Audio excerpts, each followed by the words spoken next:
बिहार के राजनीतिक घटनाक्रम की दो निर्णायक तस्वीर। लालू प्रसाद यादव के बेटे तेजस्वी यादव की पूछताछ एनफोर्समेंट डायरेक्टोरेट ने की और पूछताछ के बाद जो नजारा दिखा दोस्तों वो आपके सामने आप देख सकते हैं। जो पैरामिलिट्री फोर्सेस के लोग थे वो तेजस्वी यादव के साथ सेल्फी खिंचवा रहे थे, इसकी मैं चर्चा करूंगा। मगर जो दूसरा बड़ा राजनीतिक घटनाक्रम था वो है राहुल गांधी की न्याय यात्रा और पहली बार उन्होंने नीतीश कुमार के बारे में टिप्पणी की। क्या कहा उन्होंने वो मैं आपको बतलाऊंगा, मगर ये जो दो तस्वीरें मैं आपको दिखा रहा हूं, एक तरफ तेजस्वी यादव सेल्फी खिंचवाते हैं और दूसरी तरफ राहुल गांधी की न्याय यात्रा। सही कहा जाए दोस्तों तो महागठबंधन के लिए सबसे प्रबल उम्मीद ये दो चेहरे हैं। तेजस्वी यादव जो लगातार बतौर उप मुख्यमंत्री नौकरी के मोर्चे पर, रोजगार के मोर्चे पर अपनी मौजूदगी दर्ज कराते रहे, और दूसरी तरफ राहुल गांधी जो बगैर डरे भारतीय जनता पार्टी और आरएसएस को कटघरे में रख रहे हैं। सबसे पहले दोस्तों ये तस्वीर देखिए ईडी से पूछताछ के बाद किस तरह से तेजस्वी यादव के साथ सेल्फी खिंचवा रहे थे पैरामिलिट्री फोर्सेस। मैं आपसे एक सवाल पूछना चाहता हूं, आपने कभी भी ऐसा नजारा देखा है जब कोई नेता जांच एजेंसी से पूछताछ करके बाहर निकले और फिर जो पैरामिलिट्री फोर्सेस हैं इस तरह से उनके साथ फोटो खिंचवाएं? इससे पता चल रहा है दोस्तों कि तेजस्वी यादव की क्या मौजूदगी है बिहार के जो पिछड़े वर्ग के लोग हैं। क्योंकि आप भी जानते हैं दोस्तों पैरामिलिट्री फोर्सेस में अक्सर पिछड़ी जाति के लोग जो हैं वो भर्ती लेते हैं और बड़ी तादाद में भर्ती लेते हैं। और यही नहीं, हो सकता है कि जो लोग तेजस्वी यादव के साथ सेल्फी खिंचवा रहे हों वो बिहार की पृष्ठभूमि के हों। आपने इस बात पर गौर किया होगा कि जब से नीतीश कुमार ने महागठबंधन का साथ छोड़ा है और भारतीय जनता पार्टी की गोद में जा बैठे हैं, तब से आपने देखा होगा कि तेजस्वी यादव ने नीतीश कुमार के बारे में कोई अनर्गल बयान नहीं दिया है। इनफैक्ट यह तक कहा कि वो हमारे आदरणीय हैं, यह तक कहा उनके बारे में। और उन्होंने अब तक उनके बारे में कोई अपशब्द, कोई विवादास्पद बयान नहीं दिया। हां, यह जरूर कहा कि 2024 के चुनावों में जनता दल यूनाइटेड खत्म हो जाएगी। प्रदेश की जनता देख रही है कि तेजस्वी यादव मुद्दों पर, चाहे वो जातीय जनगणना का मुद्दा हो, चाहे नौकरी को लेकर उनकी जो अपील, उस पर वो आगे बढ़ रहे हैं और चुनौती दे रहे हैं। और उनकी अपील साफ है कि आपको समाज को हिंदुओं और मुसलमानों में बांटना है या नौकरी की बात करनी है। इस मुद्दे पर भी गोदी मीडिया ने उन्हें कटघरे में रखा था। एक तरफ तेजस्वी यादव, कल उनकी पूछताछ हुई और एक दिन पहले यानी कि परसों उनके पिता लालू प्रसाद यादव की पूछताछ हुई। और इस पूछताछ के दौरान राहुल गांधी बिहार में अपनी राजनीतिक दस्तक दे रहे हैं। कल जब तेजस्वी यादव से ईडी पूछताछ कर रही थी तब आरजेडी का कोई भी नेता राहुल गांधी की रैली में शामिल नहीं हुआ। चाहे मनोज झा हो, चाहे मीसा भारती हो, ये जो तमाम नेता हैं वो लोग मौजूद थे ईडी के दफ्तर के बाहर जब तेजस्वी से पूछताछ हो रही थी। और फिर ये नजारा देखा जिसमें तमाम पैरामिलिट्री फोर्सेस जो हैं, उसके जवान जो हैं, उनके साथ सेल्फी खिंचवा रहे थे।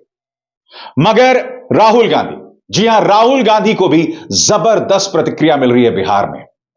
और उन्होंने पहली बार नीतीश कुमार के मुद्दे पर अपना मुंह खोला।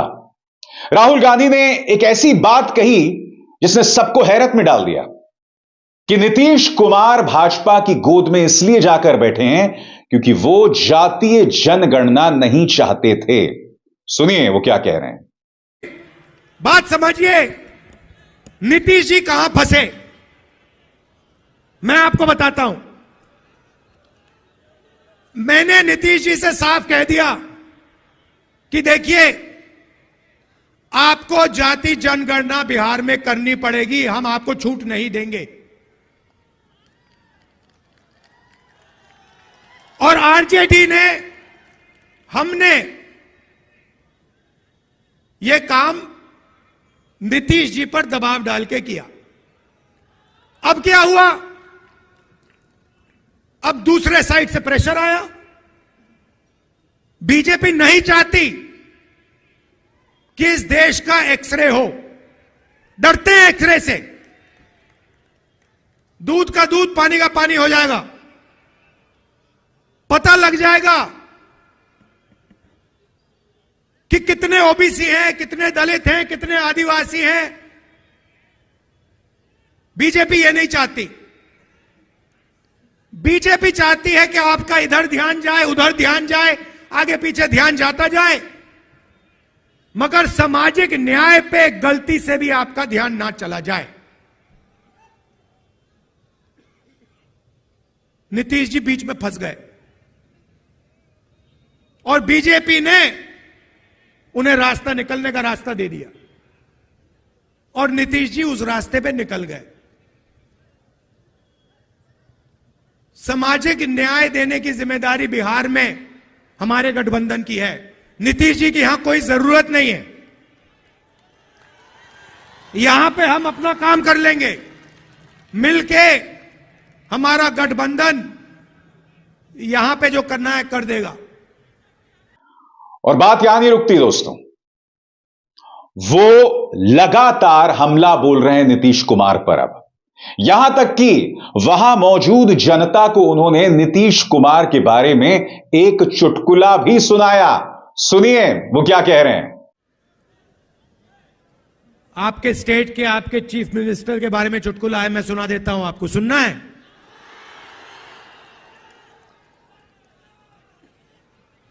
तो आपके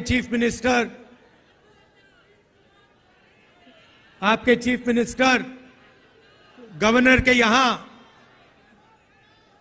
स्वेरिंग इन के लिए गए। बड़ा धूमधाम था। वहां पे बीजेपी के नेता बैठे थे,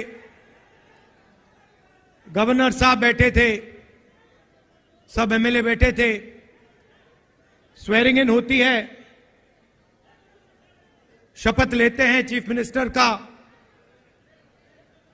उनके मंत्री, 2-3 मंत्री भी शपथ लेते हैं।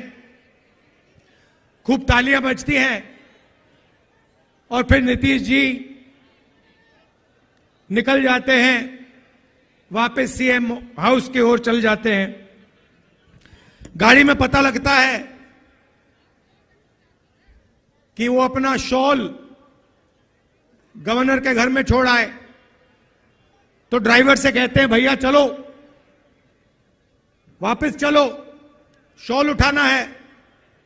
तो ड्राइवर गाड़ी घुमाता है, गवर्नर के घर आता है।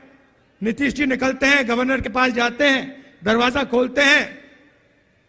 गवर्नर कहते हैं, भाई इतनी जल्दी वापस आ गए? तो ये हालत है बिहार की। थोड़ा सा दबाव पड़ता है और यू टर्न ले लेते हैं। मगर राहुल गांधी लगातार जातीय जनगणना के मुद्दे पर बोल रहे हैं। कल जब उन्होंने इस रैली को संबोधित किया तो उन्होंने कहा कि भारत जोड़ो न्याय यात्रा में हम 5 न्याय की बात कर रहे हैं। इसमें एक न्याय भागीदारी न्याय है। वो लगातार बता रहे हैं कि किस तरह से सरकारी दफ्तरों में ओबीसीज की मौजूदगी ही नहीं है। यहां तक कि न्यूज चैनल्स और अखबारों में भी पिछड़े वर्ग और दलितों को जगह नहीं मिलती। क्या कह रहे हैं, आइए सुनते हैं। ना ओबीसी की, ना दलित की, ना आदिवासी की भागीदारी है। सरकार को छोड़िए, हिंदुस्तान की सबसे बड़ी 500 कंपनीज को देख लीजिए, उनकी लिस्ट निकालिए, उनके मालिकों के नाम पढ़िए। आपको उन नाम में से एक दलित, एक आदिवासी, एक पिछड़ा नहीं मिलेगा। मीडिया को देख लीजिए, अखबारों को देख लीजिए, टीवी को देख लीजिए, एक मालिक ओबीसी वर्ग, दलित वर्ग, आदिवासी वर्ग का आपको नहीं मिलेगा। तो दोस्तों, एक तरफ तेजस्वी और राहुल गांधी की ऊर्जा है और दूसरी तरफ दोहरे मापदंड में शर्मिंदा हो रही भाजपा और नीतीश कुमार। मैं आज आपको एक और चीज याद दिलाता हूं। आपको याद है एक बार कि किस तरह से नीतीश कुमार की पुलिस ने लाठियां भांजी थी और लाठियां पड़ी थी भाजपा के नेताओं पर जब वो प्रदर्शन कर रहे थे। आज कितना अजीब लगता है ना दोस्तों कि जिस नीतीश कुमार ने भाजपा के नेताओं पर जमकर लाठियां चलवाई थी, आज वही नीतीश कुमार उनके मुख्यमंत्री बनकर बैठे हैं। जी हां, अब सम्राट चौधरी का मुरेठा नहीं उतर रहा है, उनकी पगड़ी नहीं उतर रही है, अब उन्हें और कस के पगड़ी बांधनी पड़ रही है। याद कीजिए, विधानसभा में रिप्रोडक्टिव हेल्थ के बारे में नीतीश कुमार का एक बयान था जो काफी विवादास्पद हो गया था क्योंकि उसको अश्लील माना जा रहा था। चाहे स्मृति ईरानी हो, चाहे प्रधानमंत्री नरेंद्र मोदी हो, या फिर भाजपा की तो तमाम विधायक हैं, उनकी आंखों में आंसू थे कि नीतीश कुमार बीमार हो गए हैं, मानसिक तौर पर बीमार है और न जाने क्या क्या बातें कही थी। आज वही नीतीश कुमार उनके मुख्यमंत्री हैं। प्रदेश की जनता यही देख रही है। मैं ये तो नहीं कहूंगा कि यहां पर वो कहावत चरितार्थ होती है। कौन सी कहावत? हां, थूक कर चाटना। नहीं नहीं, ये मैं नहीं कहूंगा, मगर यकीनन दोहरे मापदंड साफ तौर पर दिखाई देते हैं और इसे हजम करना बिहार की जनता के लिए थोड़ा सा मुश्किल होगा। अभिसार शर्मा को दीजिए इजाजत। नमस्कार।